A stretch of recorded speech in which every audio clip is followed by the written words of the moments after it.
Buen día, vamos a presentar el seminario Insuficiencia Renal a cargo del bloque número 3, bajo la supervisión del docente del doctor Juan Saavedra Arango. Integrantes, los que se muestran en pantalla, y vamos a hacer una pequeña introducción. En los últimos años se está observando un aumento en la incidencia del fracaso renal agudo, así como un incremento en la morbimortalidad asociada con el mismo.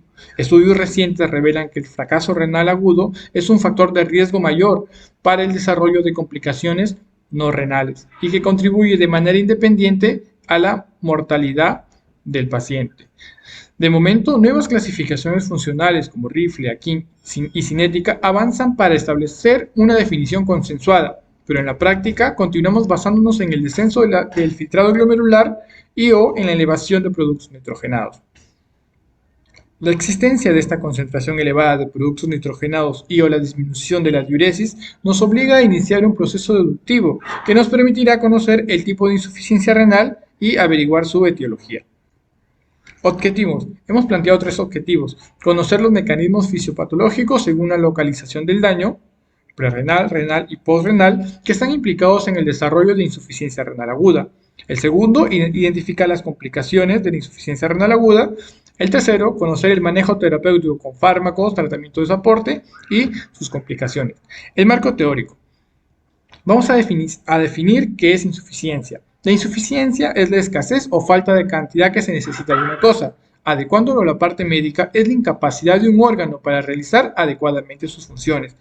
Hay un descenso brusco en horas o días, sostenido, intenso y potencialmente reversible de la velocidad de filtración glomerular, la función tubular, por lo tanto, va a disminuir la función renal y se va a expresar con aumento de compuestos nitrogenados, la creatinina sérica y una disminución del volumen de orina, sumado a alteraciones en el metabolismo ácido-base. Clasificaciones. Existen criterios, diferentes clasificaciones entre las que tenemos a Rifle, Akin, Cadigo y la clasificación cinética. Los criterios de Rifle que se dan por las iniciales de las palabras en inglés, riesgo, daño, fallo, pérdida y enfermedad renal terminal. Y considera los criterios la creatinina sérica, la reducción del filtrado glomerular y la diuresis diaria, sumado al criterio de diuresis. En los criterios aquí nos habla de 3 estadios, en los cuales considera la creatinina sérica y no considera la tasa de filtrado glomerular porque no se encuentra en un equilibrio el paciente. Además, con este criterio, que es la tasa de filtrado glomerular, no lo considera. Además, suma el criterio de la diuresis. Observamos también la clasificación DIGO. Estos criterios de definición y severidad de función renal aguda, en la que considera la creatinina sérica y los criterios de diuresis. Tenemos una clasificación cinética. Esta clasificación cinética, ¿por qué se da? Recientemente se ha cuestionado el empleo de cambios porcentuales de la creatinina en el diagnóstico, por lo que, utilizando un modelo matemático de cinética de la creatinina, se demuestra que los cambios absolutos de la creatinina son capaces de detectar cualquier descenso de la tasa de filtrado glomerular antes que los cambios porcentuales, especialmente en pacientes con enfermedad renal crónica. Por eso es que se da la clasificación cinética, en la que se ve el aumento de la creatinina en 24 horas y aumento de la creatinina en 48 horas. Epidemiología. Insuficiencia renal aguda es un trastorno que incluye shock y o sepsis en un 40% de los casos, cirugía mayor o trauma en un 25% de los casos, hipertensión intraabdominal, nefrotóxicos en un porcentaje menor al 14%, entre otros. Además, su incidencia en pacientes hospitalizados es de aproximadamente el 5% y hasta un 30% en la unidad de cuidados intensivos. Ahora, se considera por lo tanto que de 5 pacientes que estén en UCI y que presenten insuficiencia renal aguda, aproximadamente 2 morirán. Uno requerirá una terapia de reemplazo renal crónicamente, uno tendrá deterioro de la función renal y uno recuperará su función renal previa. Ira prerrenal. Se produce como una respuesta fisiológica apropiada del riñón ante una reducción de la presión de perfusión. Puede resultar como consecuencia de cualquier trastorno que comporte una hipovolemia verdadera y o una reducción en el volumen arterial efectivo, como sucede en situaciones de bajo gasto cardíaco, vasodilatación sistémica, vasoconstricción intrarrenal. Ahora, ¿el parénquima renal está indemne? Sí, el parénquima renal está indemne. Ahora, la insuficiencia renal aguda, prerrenal grave o prolongada puede conducir a necrosis tubular aguda isquémica. La etiopatogenia es la siguiente. Se presenta hipovolemia que va a reducir el volumen circulante, producto de una hemorragia, que puede ser una pérdida digestiva, renal o cutánea o algún drenaje quirúrgico. Para el mismo caso de hipovolemia, redistribución de líquido extracelular, por ejemplo, una hipoalbuminemia grave, un traumatismo, quemaduras. Bajo gasto cardíaco, por ejemplo, en el caso de la insuficiencia cardíaca. Vasodilatación periférica para el caso de sepsis. También tenemos vasoconstricción renal por altas dosis de algunos medicamentos, por ejemplo, noradrenalina, adrenalina o en caso de cirrosis hepática con ascitis. Ahora, también la interferencia en la autorregulación renal es el caso del uso de medicamentos como los AINES. ¿Cuál es la fisiopatología? Existe una hipoperfusión renal severa que hace que disminuya el filtrado glomerular. Entonces, se activa el sistema renina-angiotensina-aldosterona y va a haber un aumento de la concentración de angiotensina 2. La angiotensina 2 vasoconstriñe la arteriol eferente. Va a haber un aumento de la reabsorción proximal de solutos y habrá también un aumento de la urea y de la creatinina a nivel plasmático. Pero el aumento de la urea respecto al de la creatinina es mayor. Habrá también un aumento de la aldosterona, entonces va a haber una reabsorción distal de sodio, por lo tanto van a haber concentraciones bajas de sodio en orina.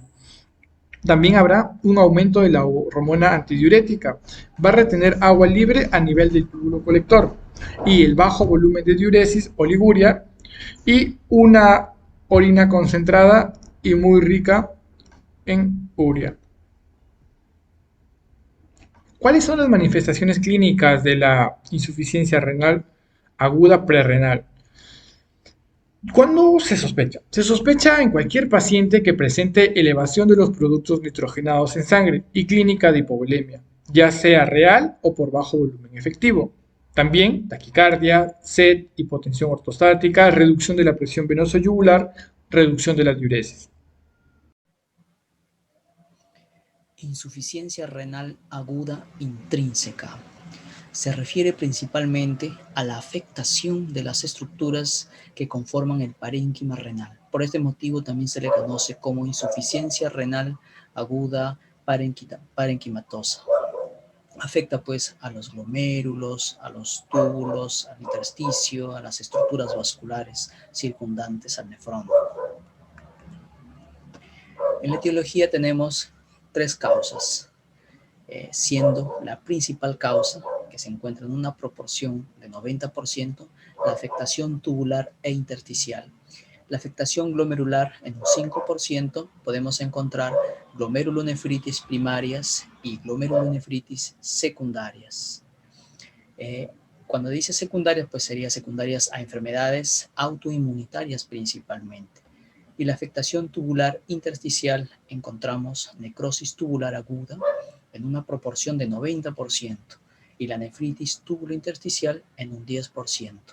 La afectación vascular, que está en una proporción de menor del 1%, encontramos afectación de pequeño vaso y afectación de vasos medianos y grandes vasos. Hay las enfermedades por esta causa que podríamos encontrar es la enfermedad tromboembólica, el infarto renal por disección aórtica y la trombosis venosa renal. La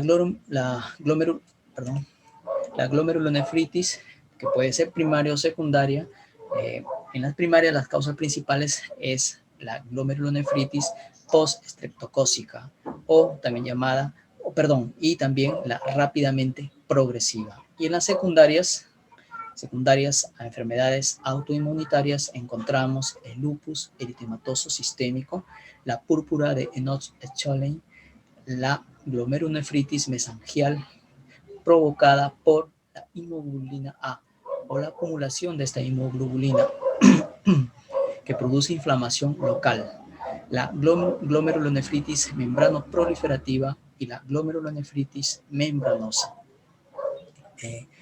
Las enfermedades glomerulares pueden cruzar con IRA, tanto si son agudas como crónicas. Para que la crónica se convierta pues en una IRA, tendría que reagudizarse, ¿no? Reagudizarse. La nefritis túbulo-intersticial aguda es un fenómeno inflamatorio, desencadenado por células inmunes. Las principales, en este caso la causa principal sería producida por fármacos, también por enfermedades infecciosas, sistémicas, inmunes o idiopáticas. La afectación vascular, la que está afectada por vaso pequeño, podemos encontrar de 4 maneras. La primera es microangiopatía trombótica. Cursa con anemia, con plaquetopenia, un aumento de la bilirrubina también. Y la enfermedad ateroembólica produce después de una manipulación instrumental endovascular, o también por arteriografía o cirugía cardiovascular en pacientes con un árbol arterial aterosclerótico. Y el síndrome hemolítico urémico, la causa principal está dada por una toxina producida por una cepa de Escherichia coli llamada 0157, y también por Shigella, claro, ¿no? Y también por el uso crónico de ciclosporina. Luego tenemos unas causas finales, que serían por hipertensión maligna o por púrpura trombótica trombocitopénica. La necrosis tubular aguda, como dijimos, es una de las causas, es responsable del 90% de las causas de falla renal aguda parenquimatosa. Podemos encontrarlas de 2 maneras, ¿no? Una producida por isquemia, que sería en este caso por una hipovolemia intensa, ¿no? O por hemorragias causadas por hipotensión, esta hipovolemia también por shock, por sepsis, por una cirugía mayor y por el síndrome compartimental. Y la necrosis tubular aguda nefrotóxica está causada por medicamentos, ¿no? Y ahí lo podemos encontrar, bueno, la nefrotóxica está en proporción del 35% y puede ser toxicidad tubular directa y toxicidad inducida por el grupo M. En la tubular directa, la principal es la aminoglucósidos, cisplatina, ciclosporina, metrotexate, anfotericina B, etc. La toxicidad inducida por el grupo M, encontramos la cocaína, etanol y lovastatina, ¿no? Que inducen la formación de toxinas endógenas con este grupo, ¿no? En la fisiopatología de esta enfermedad podemos encontrar varios estadios, pero el primer estadio sería una hipoxia, ¿no? Una hipoxia que podría ser por un daño microvascular, una obstrucción, una inflamación o una coagulación. Esta hipoxia, sin embargo, al principio no causa daño celular. Por eso que la célula conserva sus microvellosidades, conserva sus uniones intercelulares. Sin embargo, si la hipoxia continúa, no se la detiene, entonces pasamos a una fase de iniciación. En esta fase de iniciación ocurre una depresión del ATP. Entonces, al ocurrir esto, hay una pérdida de microvellosidades y también una pérdida de polaridad celular. Entonces, pasamos a otra fase que se llama fase de extensión, donde va a ocurrir exfoliación de las células, ya sea por necrosis o apoptosis. Luego pasamos a la etapa de mantenimiento, donde la célula trata de regenerarse o recuperarse a sí misma, ¿no? por tres formas, ¿no? Que sería desdiferenciación, migración y proliferación, y también apoptosis, para luego pasar a una reparación mediante rediferenciación y recuperación de la polaridad, restableciéndose la función celular. En las manifestaciones clínicas son variables, ¿no? Y en específicas en sí. Tenemos la glomerulonefritis, tenemos la primaria, síntomas sistémicos, por ejemplo, anorexia, fiebre, pérdida de peso, artralgias, hemoptisis, y las infecciosas producen síndrome nefrítico, y la nefropatía por inmunoglobulina A, su manifestación clínica es la hematuria. Ahora, la nefritis tubular y la intersticial aguda por fármacos, la tríada clásica consiste en exantema, fiebre, eosinofilia, ¿no? Y hay reacciones de hipersensibilidad. La enfermedad ateroembólica, encontramos el livedo reticularis o microinfartos en zonas acras, o también conocido como el síndrome del dedo azul, donde los dedos de la mano, algunos, toman el color violáceo o azul, ¿no? El síndrome hemolítico urémico, encontramos ahí diarrea, una diarrea, ¿no?, que es de tipo enterohemorrágica. Y la microangiopatía trombótica, encontramos petequias, equimosis, hemorragias intestinales y con frecuencia alteraciones del sistema nervioso central. Por último, la nefropatía tubular aguda isquémica, encontramos hiperfusión renal ocasionando daño tubular, ¿no?, sin recuperación tras la reposición del volumen. En la ira postrenal, ¿cuál sería la etiopatogenia? Bueno, la proporción de esta enfermedad mayormente es del 5 al 10%, ¿no?, de las iras, y son de causa obstructiva en cualquier zona de la vía urinaria, que puede ser ureteral, puede ser vesical y puede ser uretral. Si hablamos de la zona ureteral, podemos encontrar ya sea intraluminal, intraparietal y extrínseca. La intraluminal, cuando se obstruye la luz del uréter, ¿no? En este caso podría ser por cálculos, siendo esta de causa más frecuente de obstrucción unilateral. También podría ser por coágulos sanguíneos, ¿correcto? ¿Qué más? A ver, podría ser por una necrosis, etc. Y la intraparietal está dada mayormente por una compresión externa, por estenosis ureteral, por tumores, por tumores. Y la extrínseca se da principalmente por una fibrosis retroperitoneal y también por neoplasias o por accesos. En cambio, la vesical generalmente es producida por una hipertrofia prostática o por la hiperplasia prostática benigna, causa más frecuente de obstrucción bilateral. También podría ocurrir por coágulos de sangre, por cáncer. Y la uretral por una estenosis, por una obstrucción de la sonda Foley y por por tumores, por cálculo también. En la fisiopatología tenemos lo siguiente: cuando hay una obstrucción del flujo, de la filtración glomerular o al desplazamiento de la orina por las vías urinarias, ¿qué ocurre? Ocurre un aumento de la presión retrógrada. Este aumento de presión retrógrada dilata la arteriola eferente. Sin embargo, al principio el filtrado glomerular es constante, no se altera. Sin embargo, pasado 12 a 24 horas, ocurre una disminución del flujo sanguíneo renal y por ende también una disminución de la presión intertubular, lo cual conlleva a una disminución del filtrado glomerular, por ende hay oliguria y anuria. Bueno, seguimos con las complicaciones.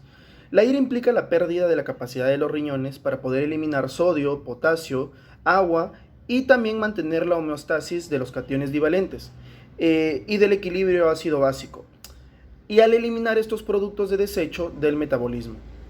Por eso, la ira se complica frecuentemente con hipervolemia, hiperpotasemia, hiponatremia, etc.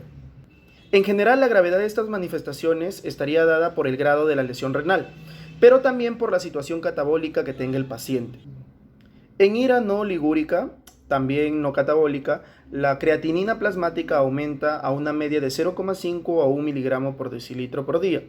Y en el caso del nitrógeno urémico en sangre, entre 10 a 20 miligramos por decilitro. En el caso de una ira con oligoanuria, los incrementos de creatinina serían de 3 y de nitrógeno urémico en sangre sería de 100 miligramos por decilitro al día. La hipovolemia es una de las complicaciones más frecuentes y potencialmente mortal que se manifiestan en una ira, por manifestarse en forma de un edema agudo de pulmón. La hiperpotasemia es muy frecuente y marcada en las situaciones en donde hay una masiva destrucción celular, acidosis grave y obstrucción urinaria. La hipopotasemia es menos frecuente, pero suele encontrarse en casos de nefrotoxicidad por aminoglucosídicos, anfotericina B y cisplatino. La hiperfosfatemia suele ser leve y asintomática, con hipocalcemia asintomática. La hiperfosfatemia grave se suele observar en el síndrome de lisis tumoral. La hipermagnesemia suele ser leve y se observa en iras oligúricas. La hipomagnesemia se da cuando hay una toxicidad por aminoglucosídicos, cisplatino y anfotericina B. La anemia es común, pero generalmente son leves y de causa multifactorial. Puede también existir trombocitopenia o rombocitopenia urémica, que conducen a complicaciones hemorrágicas. Las complicaciones gastrointestinales son anorexia, náuseas y vómitos. Neurológicas como letargia, confusión, estupor o llegar al coma. En las complicaciones cardiovasculares puede cursar por un derrame pericárdico, un taponamiento cardíaco o hipertensión. Bueno, ahora vamos a hablar del diagnóstico. En la evaluación inicial se debe definir ante qué tipo de insuficiencia renal nos estamos enfrentando. Puede ser una ira de recién comienzo o una forma crónica. Así, los antecedentes familiares como personales y la existencia de datos analíticos, diagnósticos previos, también la clínica compatible de este paciente, nos ayudaría mucho a definir ante qué tipo de insuficiencia renal estamos. Bueno, la valoración se centra principalmente en 3 puntos: la identificación del factor etiológico, la valoración de la extensión y gravedad de la afectación y la necesidad y tipo de intervención terapéutica. Bueno, en el caso de la anamnesis, lo que debemos indagar bien es los antecedentes personales de nuestro paciente. Si tuvo alguna patología previa, si está tomando algún fármaco nefrotóxico, las situaciones que quizá lo llevan a una hipovolemia, si tiene hipotensión, algún traumatismo, etc.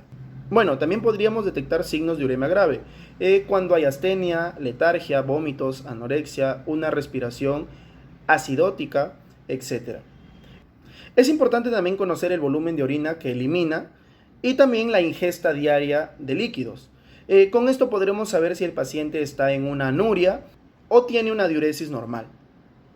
Así, en una ira prerrenal o en una necrosis tubular aguda, suele cursar con una oliguria, produciéndose la anuria en casos de shock o en una obstrucción completa bilateral y unilateral de riñón único. En el caso de la exploración física es quizá de poco valor, pero más nos orienta hacia la hemodinamia del paciente, el grado de hidratación y también una posible causa obstructiva, que de acuerdo a los síntomas nos pueden orientar a una patología sistémica. En el caso de las pruebas complementarias, debemos conocer la osmolaridad y sodio urinarios. Esto nos ayuda a establecer un diagnóstico diferencial entre una patología funcional y una estructural. Así, una prerrenal pone en marcha mecanismos reguladores que contribuyen al ahorro de sodio y al ahorro de agua, dando lugar a que tener una orina concentrada y una eliminación reducida de sodio. Los valores que tendríamos para una prerrenal sería una osmolaridad urinaria mayor a 400 y un sodio en orina menor a los 20 miliequivalentes por litro, mientras que en una parenquimatosa la afectación a nivel tubular impide el ahorro de agua y sodio. Esto nos lleva a tener una osmolaridad urinaria menor a 350, un sodio en orina mayor a 40 miliequivalentes por litro. La excreción fraccional de sodio mide de forma más exacta la reabsorción tubular de sodio, orientándonos si es el valor menor al 1% a una prerrenal y si el valor es mayor a un 3% hacia una parenquimatosa. Es importante también recordar que el propio envejecimiento induce a un inadecuado manejo de sal y agua, También en pacientes que quizá estuvieron con una sonda urinaria, pueden estar sujetos a errores en estos exámenes. Los índices urinarios y de sedimento. La densidad urinaria elevada, mayor a 1.020, nos orienta hacia un proceso prerrenal. En cambio, si es baja, menor a 1.010, lo que nos está indicando es una posible necrosis tubular aguda. Para realizar una adecuada valoración del grado de función renal, se debe calcular el aclaramiento de creatinina en orina de 24 horas, pudiéndose ver una disminución de este valor cuando estamos frente a una ira. Hemograma y bioquímica sanguínea. Lo que vamos a observar aquí es una elevación de la urea y creatinina en suero. La concentración de creatinina en suero nos da o nos proporciona una valoración rápida de la función renal en jóvenes, pero no en ancianos, ya que en los ancianos podría darse una producción de creatinina baja, pero no necesariamente está reflejando una disminución de la función renal. Además, se necesitaría estudios analíticos completos, en los cuales también se tome en cuenta el perfil hepático, una gasometría venosa y estudio de coagulación. La biopsia renal. La biopsia no solo nos permite llegar a la etiología de esta ira, sino también llegar a un pronóstico y la posibilidad de tratamiento.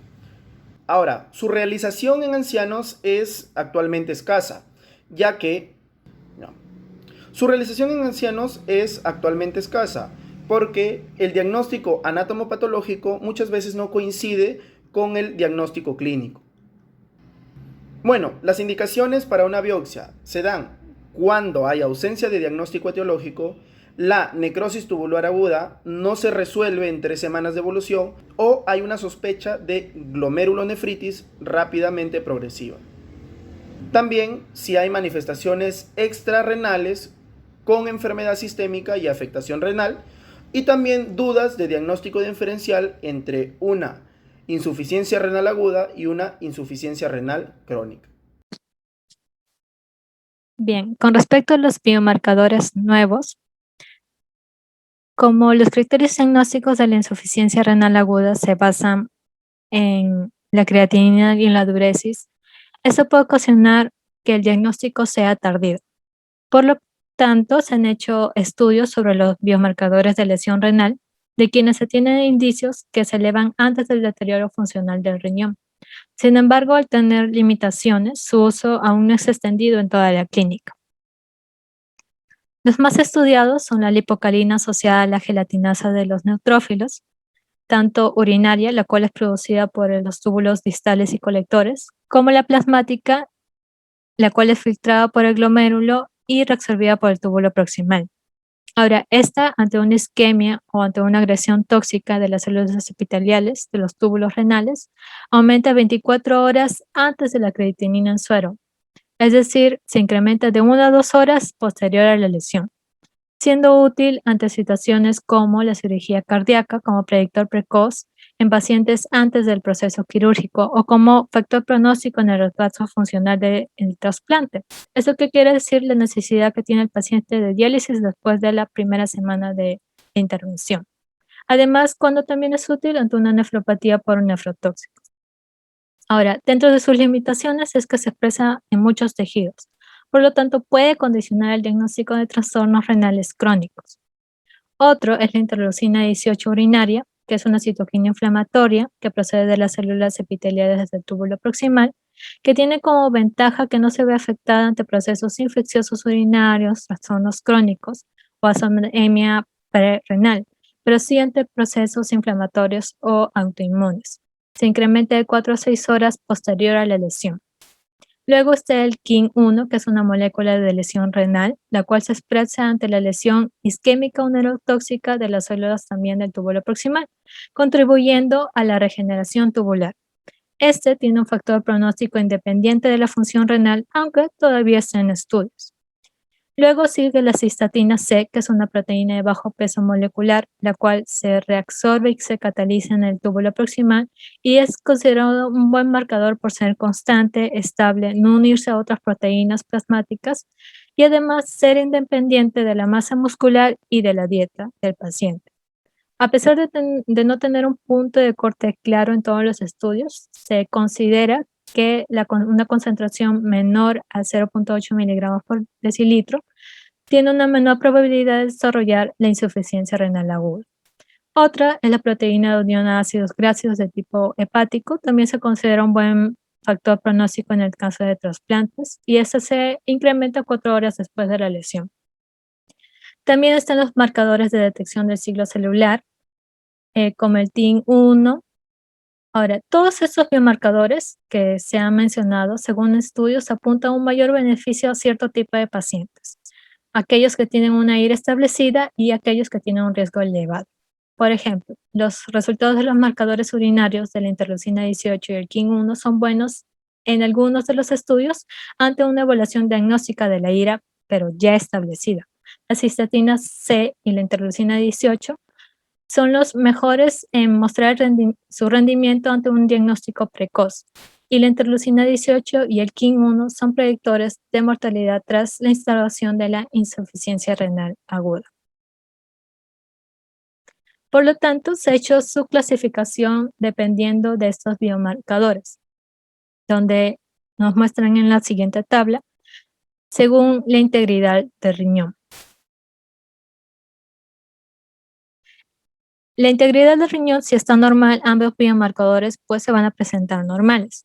Ante una lesión renal subclínica, el biomarcador alterado será los de lesión.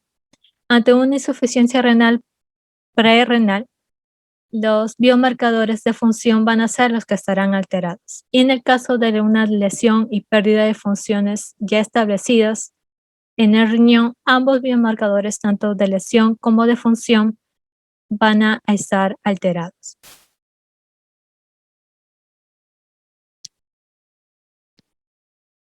Bien, ahora haciendo el diagnóstico por imágenes, tenemos primero la ecografía renal. La ecografía renal nos va a orientar si es o a diferenciar entre un fracaso renal agudo, en donde los riñones se ven de tamaño normal, con una buena diferenciación entre la corteza y la médula, o una insuficiencia renal crónica, donde ya vemos riñones pequeños, con mala diferenciación y hasta con quistes corticales simples. Podemos destacar también el fracaso renal agudo obstructivo, siendo la prueba inicial en todos estos casos ya mencionados. Además, puede definir el tamaño renal del riñón, el grosor de la corteza, la diferenciación entre ambas capas y la presencia también de dilataciones de las vías urinarias en caso de obstrucción. Otro examen imagenológico también que se toma en cuenta es la tomografía computarizada, y la cual es útil para definir, en el caso de la insuficiencia renal por obstrucción, el nivel en donde se encuentra.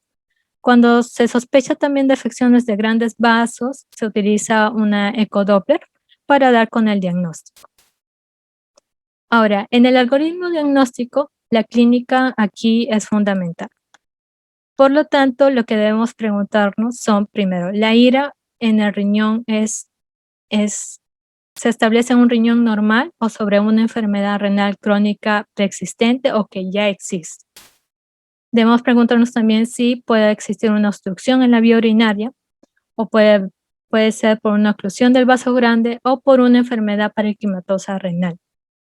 Ahora, en el siguiente algoritmo vemos primero la elevación de los productos nitrogenados, que, como seguro he mencionado al principio, es característico de la insuficiencia renal aguda.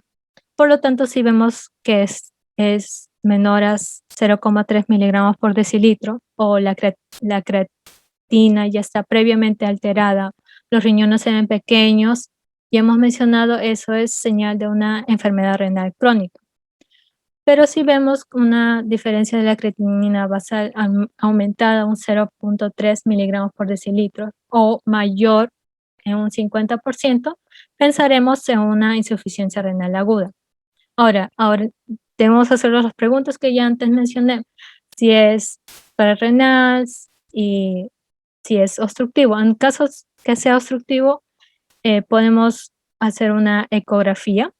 Si vemos que es una ecografía normal, se puede repetir 24 horas, pero si vemos la vía dilatada, lo primero que pensamos es en una IRA obstructiva. Si es normal, puede ser Entonces, factores prerrenales. Si tenemos factores prerrenales, bien, entonces si vemos que mejora ante el tratamiento, concluiremos que es una ira prerrenal. Pero en caso que no haya mejora y haya datos de patología no glomerular, vascular, intersticial, si hay estas alteraciones, pues completaremos con más estudios y si no, estaremos ante una necrosis tubular aguda. Continuamos con el tratamiento de soporte en insuficiencia renal. Esta abarca los puntos de balance hídrico, balance de potasio, metabolismo fosfocálcico, nutrición y fármacos. Empezamos con el balance hídrico. El balance hídrico es la cuantificación y registro de todos los ingresos y egresos de un paciente en un tiempo determinado de horas. En sí, es el resultado de la resta entre el volumen total de los ingresos versus el total de los egresos, y este puede ser positivo, negativo o neutro. El balance hídrico representa un importante parámetro a medir seriadamente en estos pacientes, ya que puede proporcionar importante información diagnóstica, terapéutica y pronóstica. Y en general, un balance positivo augura mayor morbilidad y un mayor riesgo de peor resultado clínico. Ahora continuamos con el balance de potasio. Se debe mantener una monitorización regular de los niveles de potasio por la tendencia a la hiperpotasemia. Esta puede ser leve, moderada o grave. Se debe realizar una restricción de potasio en la dieta de menos de 40 milimol por día y una supresión de diuréticos ahorradores de potasio. Ahora, metabolismo fosfocálcico. Se debe mantener una restricción de fósforo en el día menor a 800 miligramos por día y también se debe restringir lo que son quelantes de fósforo. Continuamos con equilibrio ácido-base. Para evitar esta complicación, se debe mantener una restricción de proteínas adecuada en la dieta y solamente se va a iniciar el tratamiento cuando el pH sea inferior a 7,2. El siguiente punto a tratar es el de nutrición. Esta puede ser enteral o parenteral y se indican proteínas en cantidades de 0,6 a 0,8 en pacientes no catabólicos sin hemodiálisis y de 1,5 gramos por kilogramo por día en pacientes en hemodiálisis y hasta 1,7 kilogramos día en pacientes en TCDE, que es terapias continuas de depuración suprarrenal.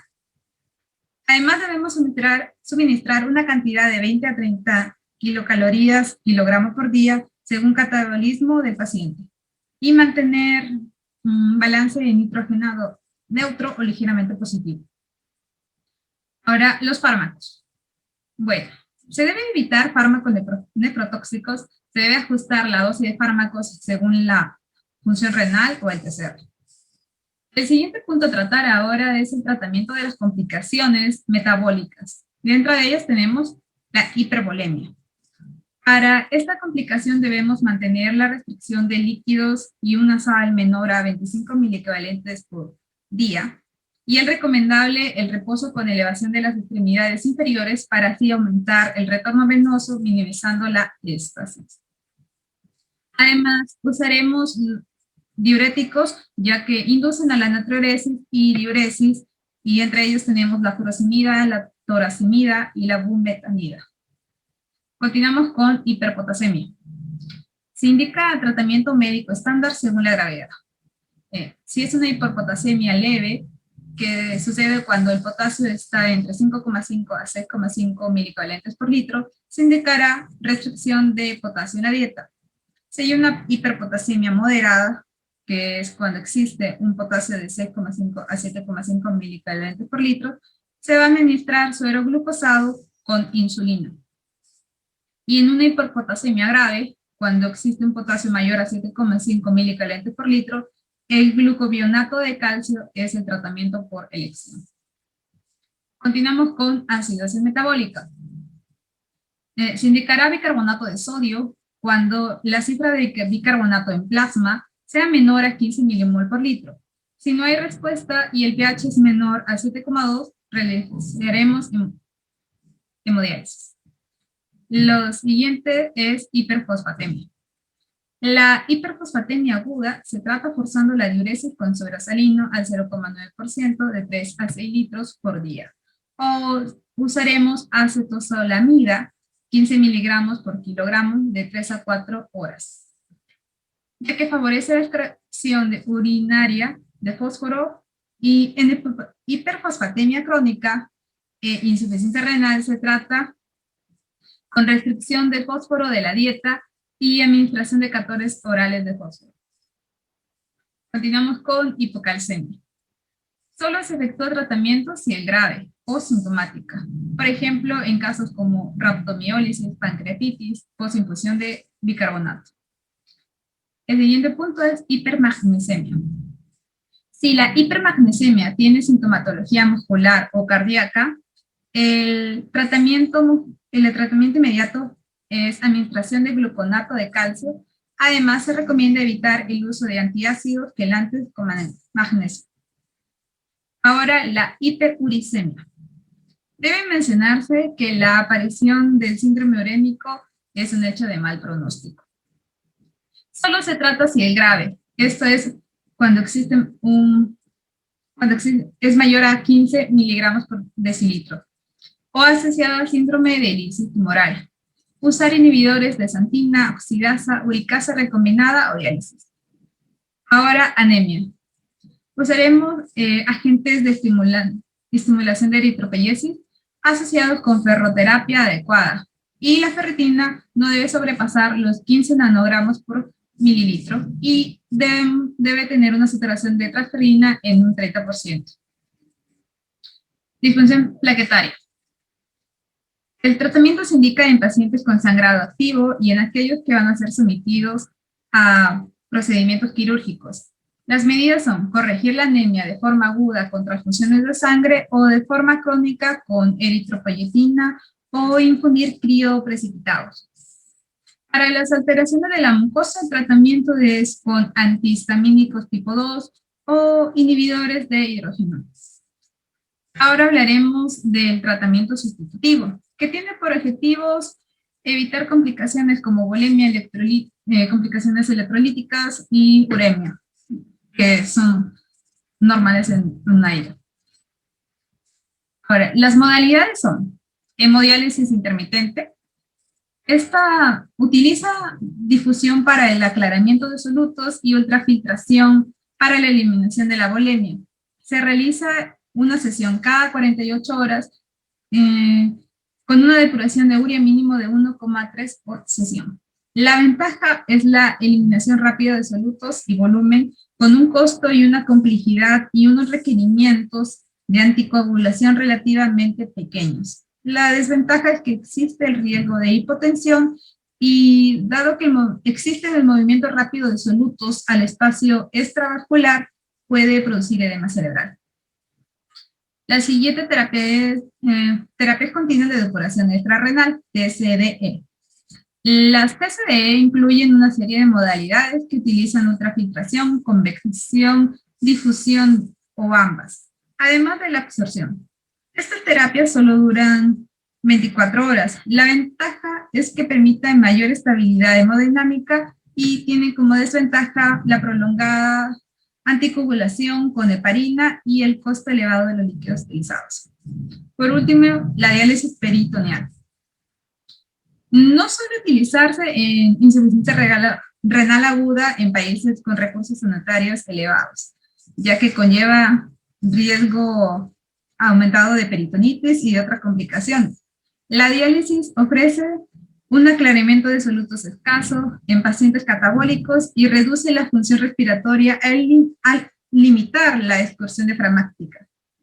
No obstante, tiene la ventaja de su bajo costo y utilización de pocos recursos, por lo que aún se utiliza en áreas con recursos sanitarios limitados. Conclusiones. Los mecanismos fisiopatológicos según la localización del daño. Si es ira prerrenal, se reduce la presión de perfusión y sucede en situaciones de hipovolemia, bajo gasto cardíaco, vasodilatación sistémica o vasoconstricción intrarrenal. Si se trata de una ira intrínseca, es por la afectación de diferentes estructuras del parénquima renal en una ira renal ocasionada por el bloqueo agudo, parcial o total de la corriente de orina, originando por alteraciones funcionales o estructurales en cualquier sitio entre la pelvis y el orificio uretral. 2. Las complicaciones más frecuentes en el desarrollo de la ira son hipervolemia, hiperpotasemia, hiponatremia, hiperfosfatemia, hiperfosforemia, hipercalcemia, hipermagnesemia, acidosis metabólica y la clínica de la uremia. 3. El mejor tratamiento de la ira es la prevención. En el manejo terapéutico se intenta eliminar las causas y los factores que empeoran la función renal, dar una adecuada perfusión renal y actuar ante las complicaciones de la ira, previniendo así un nuevo daño renal. Eso es todo. Muchas gracias.